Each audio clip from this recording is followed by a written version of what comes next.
আগে ঘুম থেকে উঠে নিজে রেডি হতাম, আর এখন তার উল্টোটা। এখন ঘুম থেকে উঠে আগে বাবুকে রেডি করতে হয়, কেননা ও ভোর 4টে থেকে জেগে থাকে। আর যখন একটু বেলা হয় তখন ও ঘুমার জন্য খুব বিরক্ত করে। সেই জন্য আগে ওকে আমি বিছানা থেকে নামার আগে ওকে রেডি করে নিই, কেননা ড্রেসটা চেঞ্জ করতে হয়।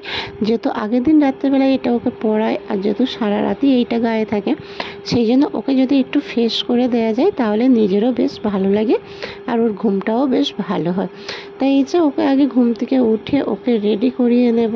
আর ওকে যদি রেডি করিয়ে নিয়ে যাই তাহলে আদার্স অন্য কাজগুলো করতে আমার অনেকটাই একটু সুবিধা হয়, কেননা ও তো তখন ঘুমিয়ে পড়ে, আর তখন অন্য কাজগুলো করে নিতে হয়। যেহেতু তোমরা তো সবাই জানো আমি একা সমস্ত কাজগুলো আমাকেই করতে হয়, তবুও যতটা মানে চেষ্টা করি যে ও ঘুমানোর সময় আমি করে নিতে, কিন্তু হয়ে ওঠে না। এমনিতেই সময়টা অনেকটাই লাগে জানো তো, কেননা একটা বাড়িতে বাচ্চা থাকলে, আর আমার তো হচ্ছে এদিকে সংসার, আবার হচ্ছে দোকানের কাজ। এখন যেহেতু কাজটা বন্ধ আছে, কিন্তু তবু তো দোকানটা বন্ধ রাখলে হয় না, না? সেই জন্য হচ্ছে দোকানটাও খুলতে হয়, দোকানের দিকেও লক্ষ্য রাখতে হয়, এদিকে রান্না বান্না।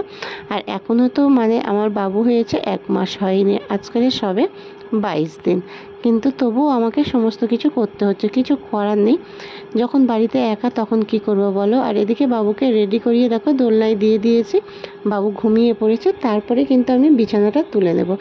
বিছানাটা যদি এরকমভাবে এলোমেলো হয়ে থাকে তাহলে কিন্তু নিজের একদমই ভালো লাগে না। সেই জন্য আগে বাবুকে রেডি করে বিছানাটা গুছিয়ে নিই, তারপরে হচ্ছে অন্য কাজের দিকে যাই। তখন আর যেহেতু সারা রাতে বাবুর তো অনেক কিছুই বিছানাতে থাকে, সমস্ত কিছু বিছানাতে নিয়ে থাকতেই হয়, কেননা একটা বাচ্চা কাচ্চা থাকলে, যাদের ঘরে বাচ্চা আছে তারা অবশ্যই জানো যে কতটা খাটুনি কিংবা কতটা জিনিসপত্র নিয়ে যেখানেই যাও, মানে বাচ্চার জিনিসগুলো সবসময়ের জন্য রেডি রাখতে হয়।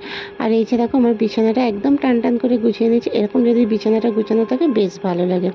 আর যে দিদি রান্না করে, আমার তো এমনিতে একটু উঠতে বেলা হয়ে গিয়েছে, দিদি এসে সবজি কাটতে শুরু করে দিয়েছে। রান্নাটা আমি করি, কিন্তু দিদি একটু জোগাড় করে দেয়, যেহেতু আমি তো নিচে বসতে পারি না।